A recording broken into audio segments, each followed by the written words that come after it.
তা বুঝতেই পারছো কেন এত বড় হাঁড়ি বসিয়েছি, সবাই বুঝতেই পেরে যাবে।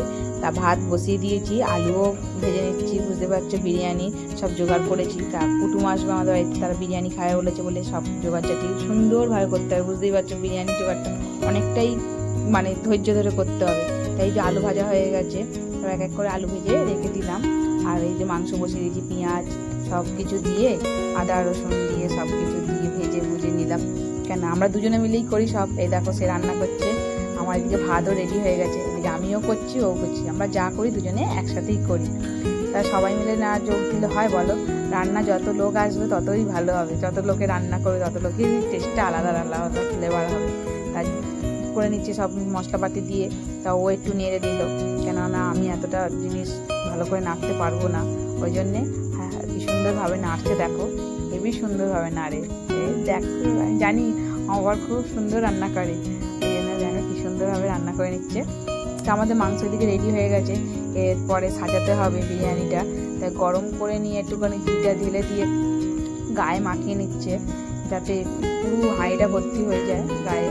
ওই জন্য ঘিটা ভালো করে গরম করে এটা হাঁড়িটা গরম করে দিয়ে দিচ্ছে। খুব সুন্দরভাবে করতে হবে, বুঝতেই তো পারছো বিরিয়ানি যা তাভাবে করলে আবার হবে না। হ্যাঁ, সব খেতে চাইছে বলে সুন্দরভাবেই করতে হবে। তাই দেখো ভাত পুরো সাজিয়ে নিয়েছি, লেয়ার দিতে হবে। তা মশলাও ঢেলে দিচ্ছি আস্তে আস্তে। দেখো লেয়ার একটা একটা করে ধাপে ধাপে দিতে হবে। তাই আমরা সুন্দরভাবে সাজিয়ে নিচ্ছি। কারা কারা বিরিয়ানি খেতে ভালোবাসে একটু কমেন্ট করো। আর সবাই ভালোবাসে, এখন যেখানেই যাবে খালি বিরিয়ানি, সে যাই অনুষ্ঠান হয়। তা আমাদের তো খুবই ভালো লাগছে। এই দেখো করেছি, পুরো সাজিয়ে নিয়েছি। সাজিয়ে নেওয়ার পরে এই যে এতে সব দিস্তি বেরেস্তা দিয়ে দিলাম, এই যে দুধেতে সব রকম ফ্লেভার দিয়ে একটু উপর দিয়ে সব দিয়ে দিলাম।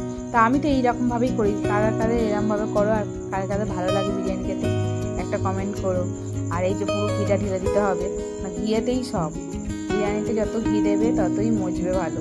তাই জাঁক দিয়ে দিলাম একটু।